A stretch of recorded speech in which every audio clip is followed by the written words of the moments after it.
SNS를 통해 모아본 2016년 미래창조과학부 주요 업무에 대해 궁금했던 모든 것 최양희 장관이 설명해 드립니다. 취업준비생입니다. 미래부가 추진하는 고용조는 어떤 역할을 하나요? 고용조는 현재 전국 17개 창조경제혁신센터에 설치가 완료된 상태입니다. 고용복지센터, 대학의 창조일자리센터 등과 협업하여 청년 구직자들이 어디를 가도 양질의 고용 서비스를 받을 수 있도록 지역 일자리 창출의 허브 역할을 할 것입니다. 특히 일자리 중매자, 취업 트레이너, 인재 인큐베이터 역할을 중점적으로 할 예정입니다. 무엇보다도 고용조를 취업 고민에 지친 청년들이 언제든 편안하게 찾아올 수 있는 곳으로 만드는 것이 저희 미래부의 계획입니다. 어떻게 하면 쉽게 창업을 할 수 있을까요? 네, 창업은 무엇보다도 아이디어가 중요합니다. 그래서 정부에서는 좋은 사업 아이디어만 있으면 적은 비용으로도 창업을 할 수 있도록 지원할 예정입니다. 예를 들어 생산이나 홍보, 유통 같은 부분은 창조경제혁신센터에 있는 전문가나 외부 전문 기업을 이용하여 쉽게 아웃소싱할 수 있는 환경을 만들고 있습니다. 또한 최근에 도입된 크라우드 펀딩을 통해 쉽게 투자를 받을 수 있도록 하고 단계별로 필요한 맞춤형 지원도 실시할 예정입니다. 그리고 지난 3월 판교에 개소한 스타트업 캠퍼스의 경우 창업 지원을 위한 실험연구시설, 지원기관, 투자사도 함께 배치하여 창업부터 성장, 해외 진출까지 도와드릴 것입니다. 여러분들도 이러한 지원책들을 적극 활용하시기 바랍니다. 우리나라는 올해 과학기술 어느 부분에 중점을 둘 건가요? 먼저 파급 효과가 큰 기초연구 투자를 계속 확대해서 성장 잠재력을 키우는 데 중점을 두겠습니다. 특히 나노 소재 기술을 혁신하여 스마트폰, 자동차, 반도체와 같이 우리가 잘하고 있는 주력 산업의 경쟁력을 보다 강화하고자 합니다.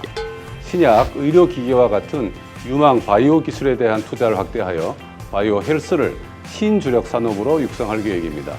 마지막으로 메르스, 지카 바이러스와 같이 세계적으로 유행한 감염병에 대응하는 기술 등 국민 안전을 위한 연구 개발도 강화해 나가겠습니다.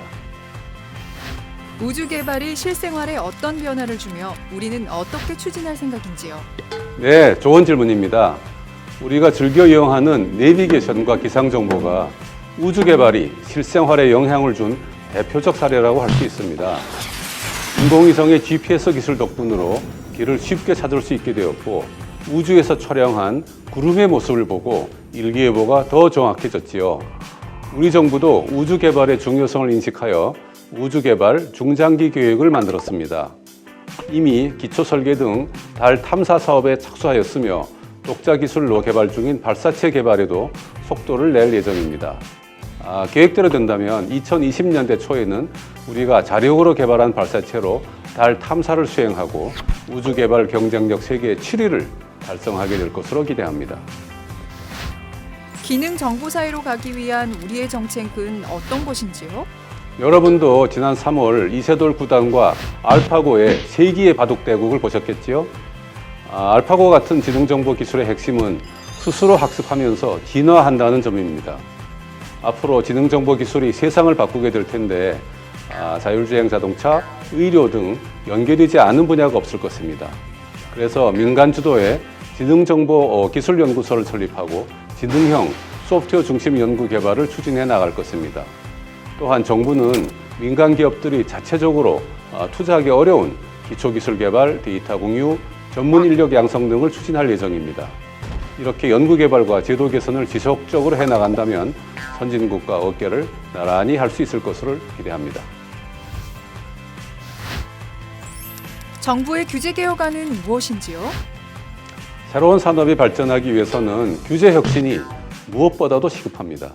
신기술, 신산업은 일정 규모 이상 성장할 때까지는 규제를 최소화해야 하고 그리고 나중에 규제를 도입하더라도 네거티브 규제 방식으로 기업의 부담을 덜어줘야 합니다.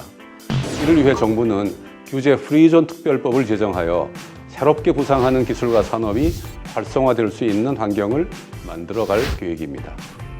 미래부가 올해 중점 추진 중인 업무를 성실히 수행하면 우리나라는 2017년까지 스타트업 생태계 7대 강국에 진입할 수 있을 것입니다. 또한 핵심 원천 기술과 ICT 신산업 경쟁력을 확보하여 10년 뒤에도 우리 경제가 먹고 살 수 있는 미래 성장 동력을 성공적으로 만들어 나갈 수 있을 것입니다. 앞으로도 자주 여러분들의 궁금증을 풀어드리도록 노력하겠습니다. 감사합니다. 미래창조 과학부